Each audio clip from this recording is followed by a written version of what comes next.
What's going on, everybody? King of Dragons 5000 here, coming at you with another figure review. Today we'll be having a look at the NECA Alien Resurrection, the Xenomorph Warrior. Here we do have the Xenomorph Warrior in the packaging. What we're going to do now is take a little break, get it opened up, and then we'll have a better look at the Xenomorph. So stay tuned, everyone. And so here we have the Xenomorph posed and out of the packaging. Now, this figure doesn't come with any accessories, just like all other Xenomorphs. This Xenomorph Warrior does not come with any alternate anything. It's just the Xenomorph Warrior, which I'm perfectly okay with the Xenomorphs not getting alternate accessories. I would have liked to see a face hugger or maybe an egg, but since that wasn't a key part to the movie, I'm kind of see why they omitted that. But anyway, with that out of the way, guys, let's actually have a closer look at the Xenomorph. And so here we have a closer look at the Xenomorph. Now, I really do love this sculpt work, and I'm really glad that we have seen this sculpting already. If you recall my Superman versus the Xenomorph, it's the exact same sculpt, but the coloring is much different. Instead of the solid dome that we got with that one, we do have the translucent dome where you can see all that little skull. I don't know what you really want to call that, but you can see inside his dome, which I think really works for me. I really do love the translucent dome on the Xenomorphs. I don't know why, but I think Xenomorphs need that translucent dome. I do like the fact that the front is almost blacked out, so you can't see where the eye sockets would be, but this is my preference for a Xenomorph, and I really do hope NECA uses this to give us a black Xenomorph, because this is a really nice sculpt. Now, I really do like the head sculpt. It's really good. You can see all the intricate detailing right here. All this little tubes and just creepy alien-like features on the Xenomorph, which I do like. You can see all the loose tendons in the mouth, the silver teeth, and I really do like the fact that it looks like it opens up with the mouth. And something that is standard on all Xenomorphs is it does have that little interior mouth, which is extendable, so you can have your Xenomorph puncturing people's skulls. Moving on to the detailing, I think one thing that might turn this figure off to a lot of Xenomorph collectors or just people wanting to up their alien count is the fact that he's done in brown, and brown technically isn't a color that most Xenomorphs are seen as. I know the alien dog in Alien 3, was brown, and Resurrection also had a brown hue, but I think this actually works, especially if you have different Xenomorphs. Really do love these little shoulders that go up. Really love that rib cage that just stands out. You can see all that texture in his ribs. It looks really fantastic. These little tubes, which look like they can be tentacles. They even look like they have little suction cups. That's really grotesque looking. I love it. So just overall love the detailing on the Xenomorph, especially right here on his spine. I think the spine looks really, really good. You can see that continues down to the lower spine. Just overall really love the detailing. And one thing I have to applaud NECA in doing is throwing the gloss finish on these Xenomorphs. It does make them seem slimy, and it adds to the texture for them, so I really do like that. You can see his really narrow fingers, just all creepy. I do like the thumb and pinky are extended, and then it only has 2 fingers. Again, we have some really nice detailing right here in the torso. You can see that almost biomechanical look, which I just absolutely love on Xenomorphs. Going all the way down to the hips, where the hip bone protrudes out. You can see all this nice texturing going from the inside of the leg. Again, it looks biomechanical, and that's one feature I love on the Xenomorphs. Even having it right here on the leg, you can see its tendon is a separate part from the calf, which looks good. The ankle joint is right here, and it's kind of odd that it has a high ankle here, and then it has a heel here and another ankle there. And then you can see it has that really monstrous looking foot with it just looks so good. Moving on to the tail, it's a tail that we have seen in the past. It's segmented, almost looks like it's just bone, which looks really good. going all the way down, and you can see right here on the tail it has these fins, and then the tail spike, which I think is a really good addition. So overall, NECA did another phenomenal job with this Xenomorph. Even though it is one that we've seen in the past, I'm still really happy to have another Xenomorph in my collection.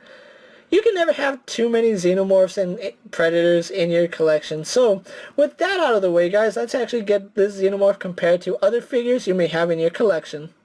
And so here we have the Xenomorph posed next to a Marvel Legends Cyclops and a DC Multiverse Superman.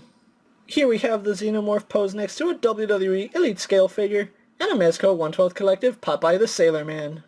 Here we have the Xenomorph Warrior posed next to the Grid Alien from Alien vs. Predator. And finally, here we have the Xenomorph Warrior posed next to the NECA Fugitive Predator. So those are the comparisons. Now I do have the alien crouched down a little bit.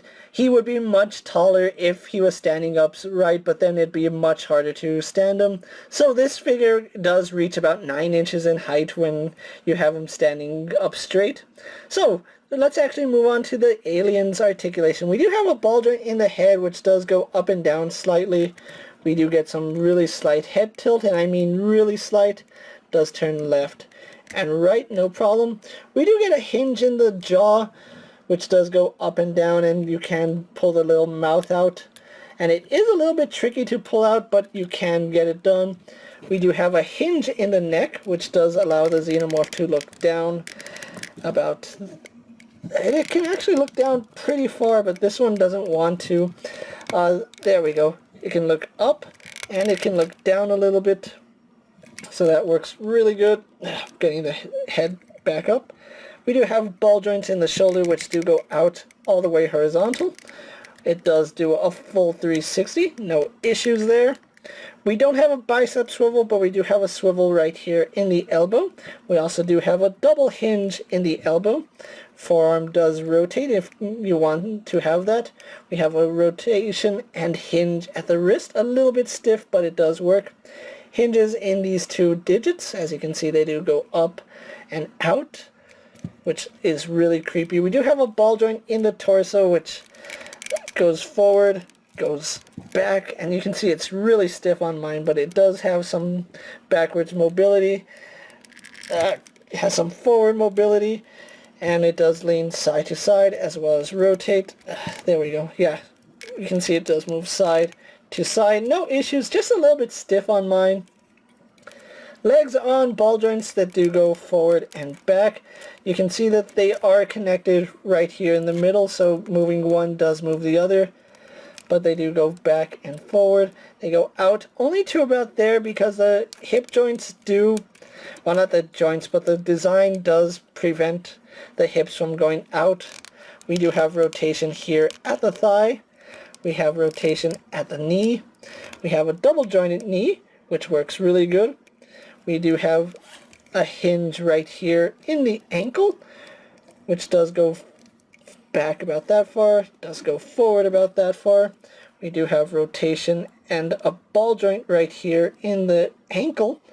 We also do have a toe joint. We have a wireframe tail, so there is a wire in here, so the tail will hold its shape, and it is a pretty durable plastic, so that's a little bit rough to move around, but once you get it moving, it will hold its pose no matter what. And then we do get rotation at the base of the tail.